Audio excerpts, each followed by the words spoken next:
The cathedral overflowed with candles and murmurs, the bride standing at the altar, while the grooms smiled like a practiced portrait. The narrator observed the silence fracture when Lila, a soft-spoken woman in her mid-20s, staggered through the back doors carrying a small boy clutching a faded stuffed wolf. The boy's eyes locked on the bride and he whispered, "Mom." Gasps crawled like wildfire. The groom's smile thinned as the alpha bro, Cade, tall, early 30s, stepped from the shadows and placed a hand subtly on Lila's shoulder. His presence pulsed possessive and unreal. Lila's voice, meant to be muted by the magic that stole it, broke through in a trembling confession that no one heard, except the boy's silence screamed the truth. Cade's gaze slid to the bride, and in that flicker, something ancient and forbidden shifted. Their bond, hidden, crackling against every rule, reacted as if betrayed. The chapel's organ stuttered, a low note lingering like a question as the officiant faltered, eyes darting between Lila and the assembled couple. Cade stepped forward, the air around him thick with tension that no one could name, and whispered into Lila's ear, "Release it now, or they'll tear you apart to find the truth." Lila's fingers curled around the boy's arm. She fought the invisible bindings, her throat tightening with the weight of silence. The bride's mother whispered, "Is this part of the ceremony?" The groom's jaw clenched, his composure cracking. He had built his life on control, but the bond's fracture was a stutter in that script. The boy, small fist clenched, looked past the adults and just held Cade's gaze, as if daring him to deny what he already knew.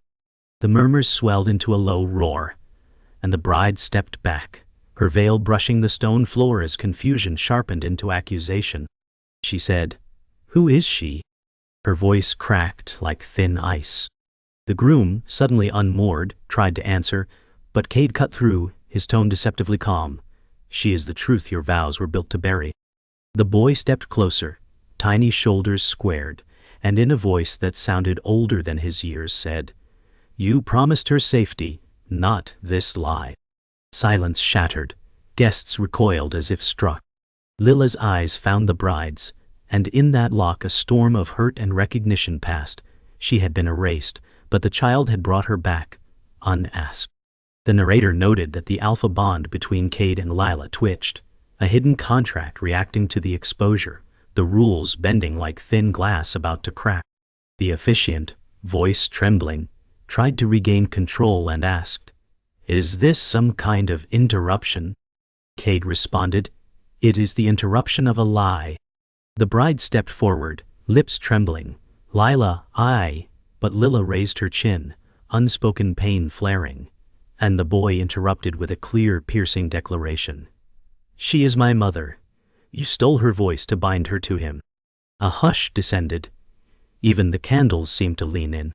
The groom's face drained, his carefully constructed narrative collapsing.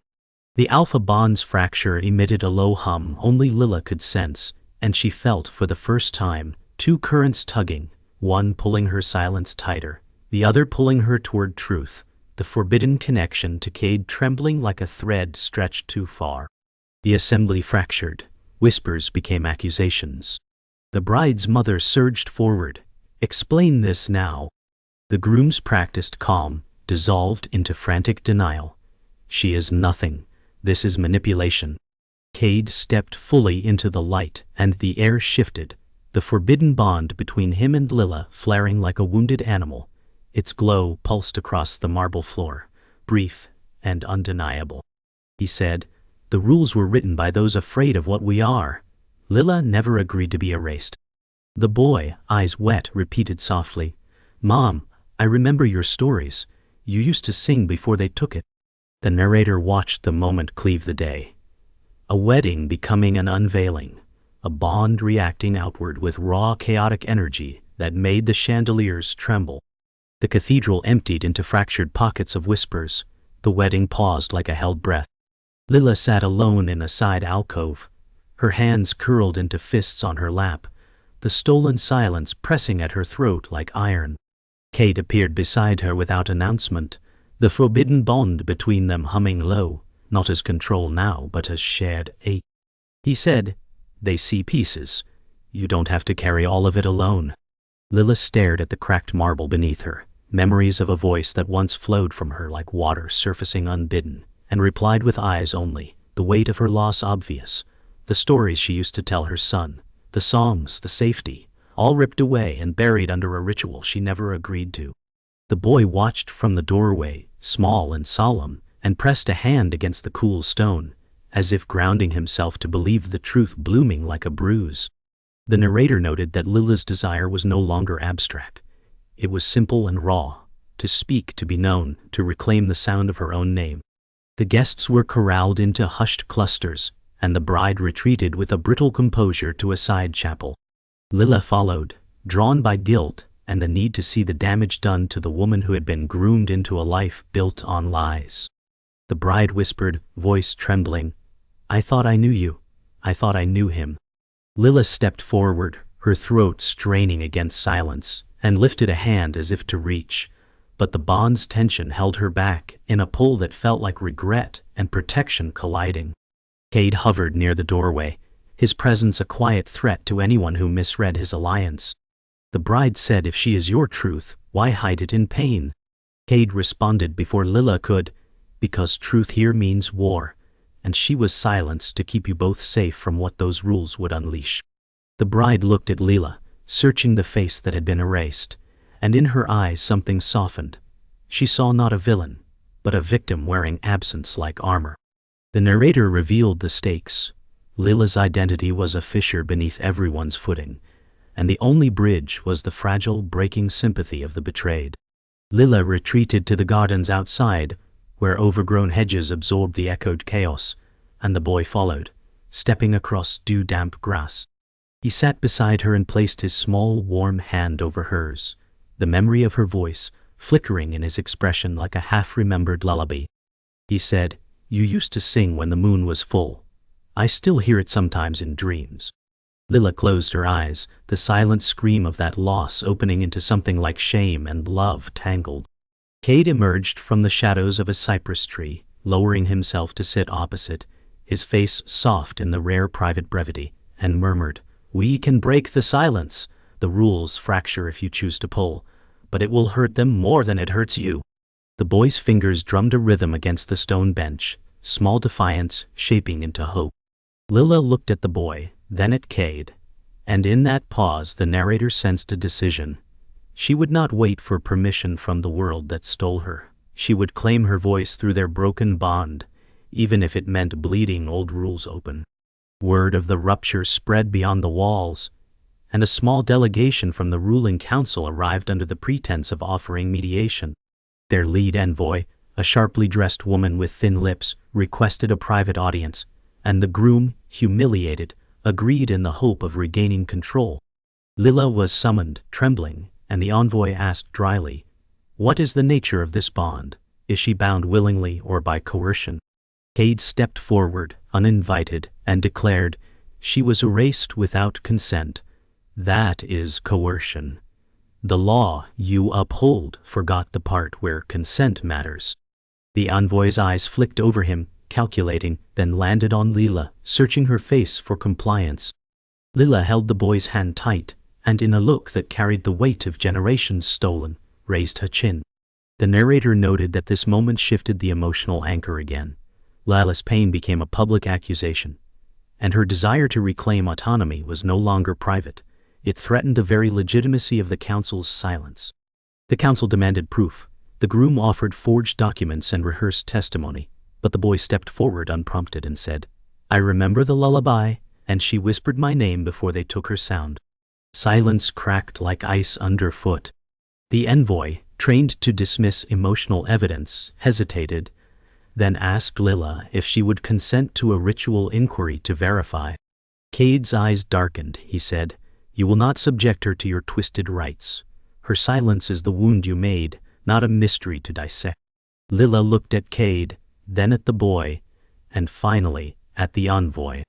With a voice that strained the stolen bindings, she lifted her hand, the faint silver thread between her and Cade flaring, and simply said, "Through the bond and not the council's instruments, I choose to speak.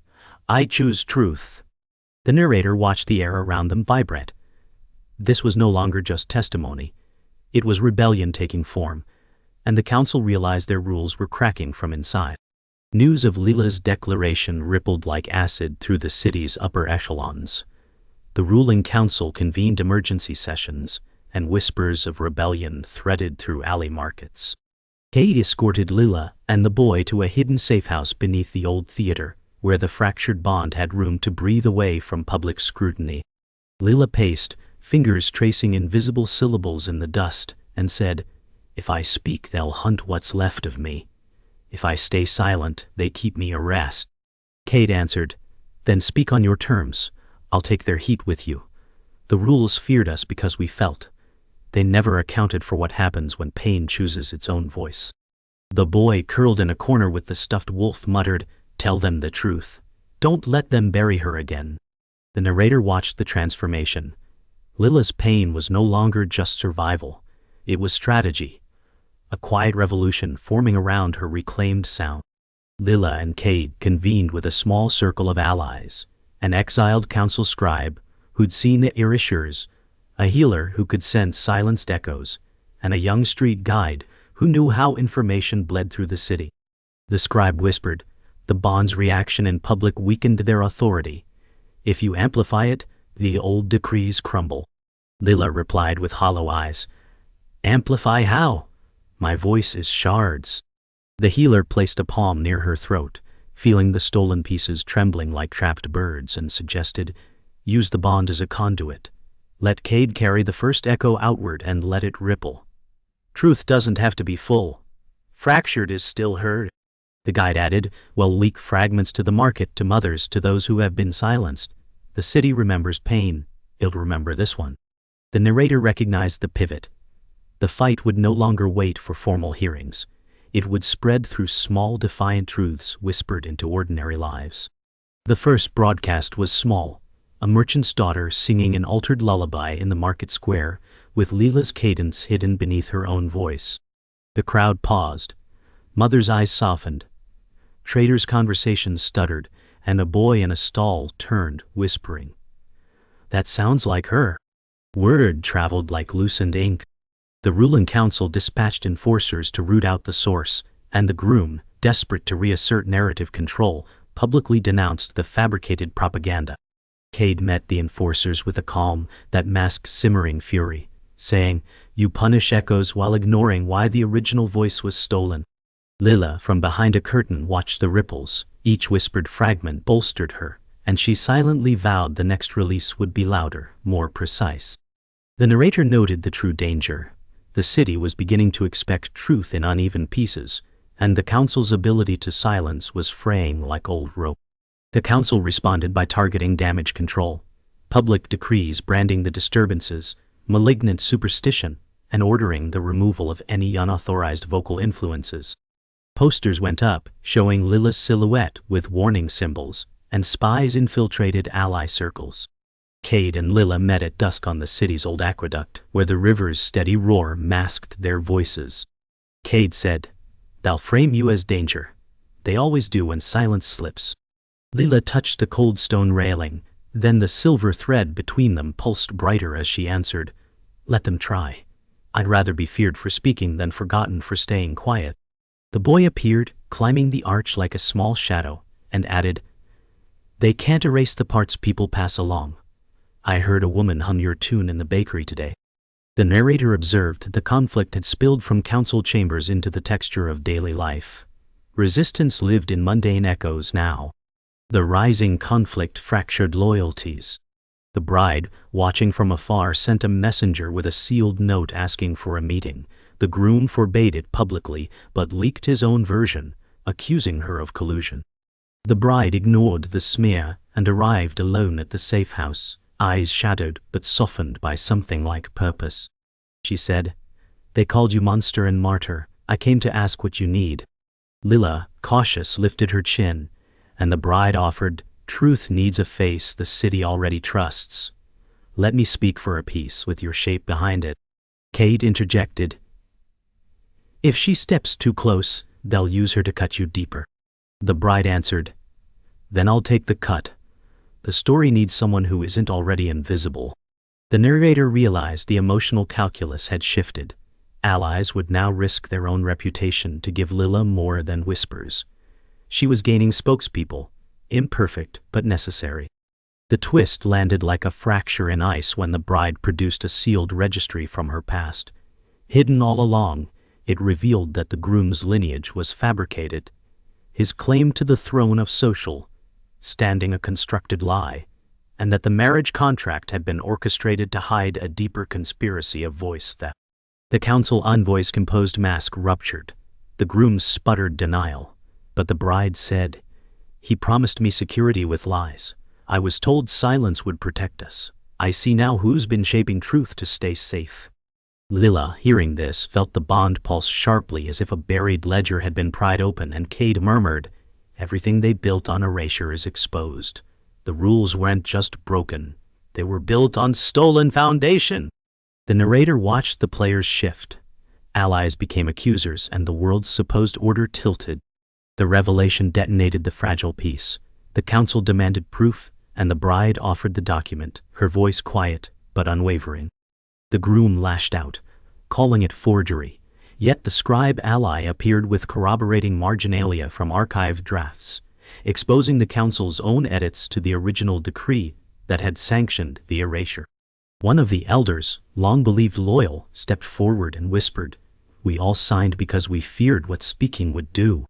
Lila's eyes widened as she realized the complicity was deeper than erasure. It was enforced silence across generations. Cade said, "Then let their confession be a foundation for the truth. The bond between you and her isn't an aberration. It's the truth they've been hiding by stealing it." The narrator recognized the shift. Those who enforced the rules now feared their own echo, and the twist became a mirror. In the chaos, a hidden player surfaced. Lila's supposed rival, the woman who had been promoted as the original voice guardian, appeared with trembling hands and a confession. She had been coerced into administering the silence ritual, believing it would stave off worse tyranny. She said, "I was promised mercy if I helped bind her. I saw the bond twist, but I was too afraid to undo it." The bride replied, "You could have freed her instead of sealing her." The guardian lowered her eyes, and then, unexpectedly, turned to Lila. "I will help undo what I helped break. Speak through me if you must. Let the world hear the fracture and the healing." Cade watched the new alliance form, sensing that the rules now had a wound from which something unpredictable would grow. The narrator understood. The reveal deepened. Those once enemies became instruments for the undoing, complicating the morality of salvation. The guardian guided Lila into a ritual that was no longer about control, but about reclaiming pieces. Fragments of her voice were coaxed through the bond, starting as whispers shared between Cade and the bride, then bleeding outward in small, truthful confessions to trusted allies. The first real syllable rasped, jagged and raw, out of Lila's throat, and the boy's face brightened as if a star had reignited. The council watchers faltered. The sound carried hidden history, a cadence of lullabies, the echo of promises, and a quiet fury. The groom's attempted counterattack collapsed into desperate bargaining. The guardian said, "You were never meant to have silence. You were meant to be heard."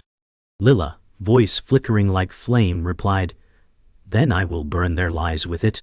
The narrator noted the twist had birthed momentum. The stolen voice was not just returned, it was weaponized into truth's incision.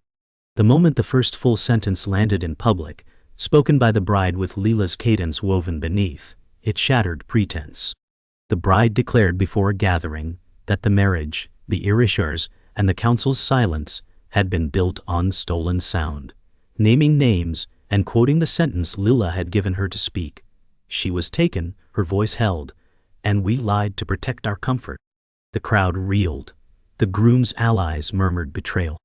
The council envoy, caught between policy and the brewing uprising, faltered, and the guardian stepped into the open to admit her role and pledge to undo the rituals. Cade, seeing Lila's strength radiate outward, murmured, "This is the fracture that cannot be sealed." The narrator felt the world tilt. The reveal had detonated into a public reckoning, and the old rules were already unraveling in the echo of that line. The uprising metastasized. Rumors of Lila's reclaimed voice had become demands, and the council tried to suppress the swelling with threats. The groom, exposed and desperate, rallied remaining loyalists to stage a public trial, declaring the bride and Lila traitors. In the square, the bride stood beside Lila on an improvised platform. The crowd pressed close like a tide. Cade watched from the perimeter, taut as a coiled wire. The trial's moderator, an elder once silent, asked, "What proof do you offer?" Lila stepped forward, her voice now flickering stronger, and recited the sentence they had tried to bury, the one the bride had spoken publicly. But this time she added the memory behind it. The lullaby, the stolen promises, the moment her son called her mother. The groom snarled, "She is manipulated." The bride replied, "We were both buried. She dug us out." The narrator felt the air split. This was no longer accusation, it was reckoning. And the groom's constructed world trembled. The council summoned enforcers to interrupt. Armored figures marched in, intent on silencing Lila before her truth could deepen. The bride lifted her hand and spoke into the crowd. "Witness who silenced us and who speaks now." The enforcer captain barked, "Seize this witchcraft, or we will purge the contagion." Cade stepped forward, placing himself between the soldiers and Lila, and with a low growl said, "You enforce silence while claiming order. Order fractures when truth is buried in blood." The captain advanced, but the boy, pushed to the front by mothers who had heard the lullaby fragments, cried out, "She saved me. You lied to keep her quiet." A wave of murmurs swelled. The enforcers hesitated, their polished shields reflecting not just sunlight but uncertain eyes. The narrator saw the pivot. Force met resonance, and the brutal instruments of control felt the first tremor of their own doubt. The groom, seeing his last leverage crumble, unleashed a private accusation. He revealed a forged secret pact, claiming Lila's voice theft had endangered the kingdom's stability, promising that if she were allowed to speak fully, chaos would follow. The bride snapped, "Your fear is the only chaos here." Lila, pushed by the weight of every stolen hour and every whispered fragment carried by the city, did something unexpected. She called the council's elder by name, unspooling their own buried regret in a cadence that echoed their original oath. The elder staggered, guilt raw, and the public trial cracked. The groom's allies' murmurs shifted into silence. Cade leaned in and said quietly, "You built your empire on silence. Now your own voice will expose every crack." The narrator felt the climax. The villain's last card was exposed as a bluff, and the true authority began shifting under the weight of its own hypocrisies. The trial dissolved into chaos, accusations echoed, and the elder, cornered, confessed the original cover-up, admitting the forced silence had been justified by fear of upheaval, not justice. The bride used the admission, phrased by Lila's cadence, to demand restoration. "Lila's voice was stolen for your comfort. Undo it publicly or you stand with the lies." Cade stepped beside Lila, and energy from their bond flared visibly, a ripple across the platform that made splintered wood vibrate. The crowd roared, many calling for immediate repeal of the erasure edicts, and the council envoy, seeing dissent swelling beyond control, tried to call for order. The boy shouted, "We remember her songs, and we won't forget." The narrator registered that the climax had turned into a surrender of quiet power. Public truth had broken the silence that built an empire, and liberation tasted both sweet and terrifying. The victory fractured too quickly into cost. As the council rescinded the erasure edicts, the groom attempted one final sabotage. He activated a hidden clause that would bind Lila's voice to his lineage permanently, unless she willingly relinquished the public platform. The bride screamed, "No!" and plunged forward, offering herself as a bargaining piece. But Lila raised her hand, voice trembling yet clear, and declared, "If you take it, it will break the structure you built, and all the lies with it. I choose freedom, not quiet." The bond surged, and the sabotage backfired.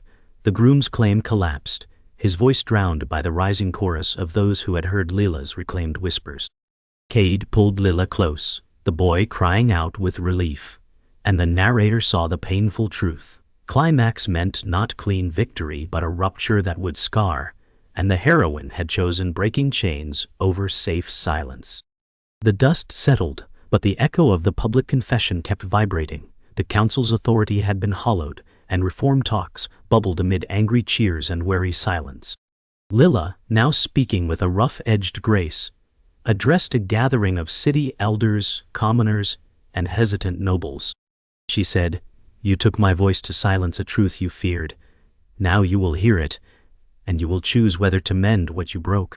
The bride stood beside her, offering her legitimacy like a shield, and Cade watched from the back, his presence no longer hidden but accepted with tension. The boy, seated on a low step, tapped the stuffed wolf thoughtfully, as if measuring the cost of freedom. The council envoy, forced into concession, murmured, "We will rewrite the edicts." Lilla's reply, layered and steady, was, "Then start with the vow to restore, not to bury again." The narrator observed how resolution was raw, not tidy. Justice was a negotiation, and trust had to be rebuilt from the fractures themselves. Reconstruction began publicly. Erased histories were read aloud, and the first formal apology was issued. Former voice guardian stood with Lilla as a partner, her hands trembling in humility, and said, "I helped silence you, I will help unwrite it."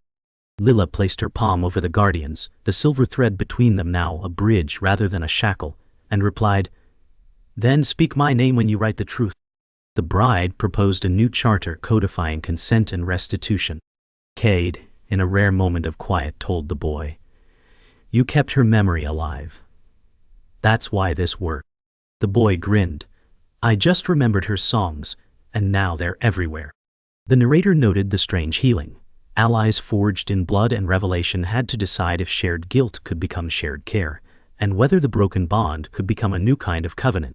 The groom, stripped of status, vanished into the outskirts where remnants of his old network whispered of revenge.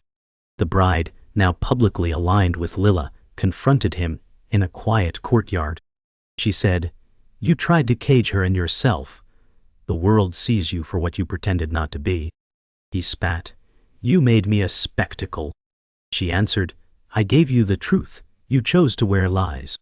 Lilla, hearing of his exile through messengers, knew the peace was temporary. The fracture could scar or reopen.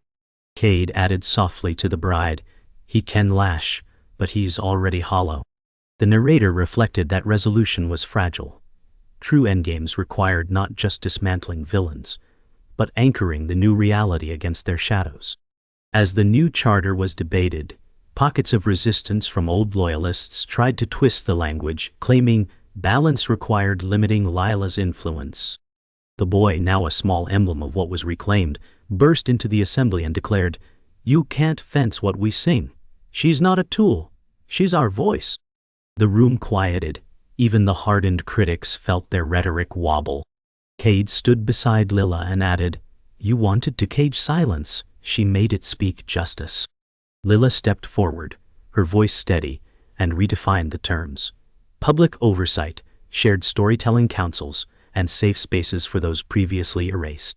The narrator saw that resolution here was not decree-driven but demanded loudly by those who had been quiet too long.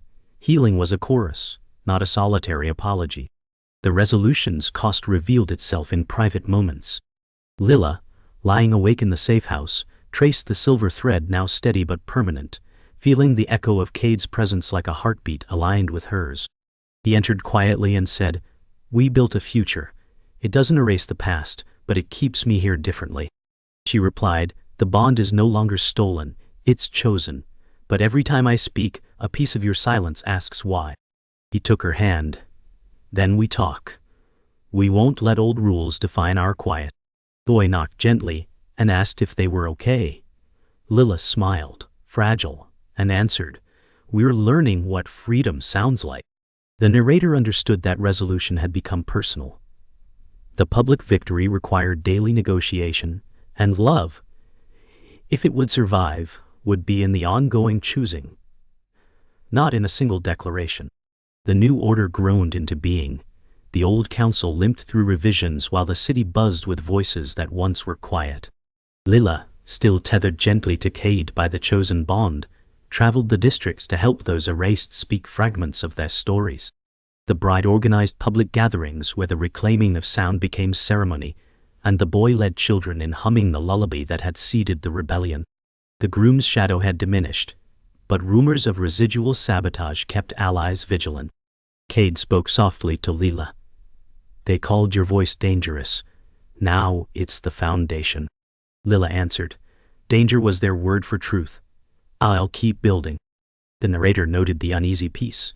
Healing required constant tending, and every spoken name was both victory and promise. The remnants of the old elite reacted with subtle sabotage. Institutions that once broadcasted silence attempted to reframe the narrative, insisting on regulated voices. Lila confronted their spokesperson in a formal hall and said, regulation was their cage. I will not trade authenticity for their controlled echo. He countered with polished rhetoric about stability, but the boy burst in carrying a small handmade music box and declared, she taught me the real song. You can't put it back in your box. The crowd, already primed by months of small victories, murmured agreement. The bride stepped forward and added, the only regulation now is consent. Nothing else speaks without being invited. The narrator observed that power had shifted from edict to story. Authority now had to earn hearing. A new threat surfaced, not from the groom's old network but from within the reclaimed movement. Some who had tasted voice wanted to weaponize it, forcing others to speak their truths on command. Lila convened a council of storytellers and said, we fought to unshackle sound, not to chain it to new masters.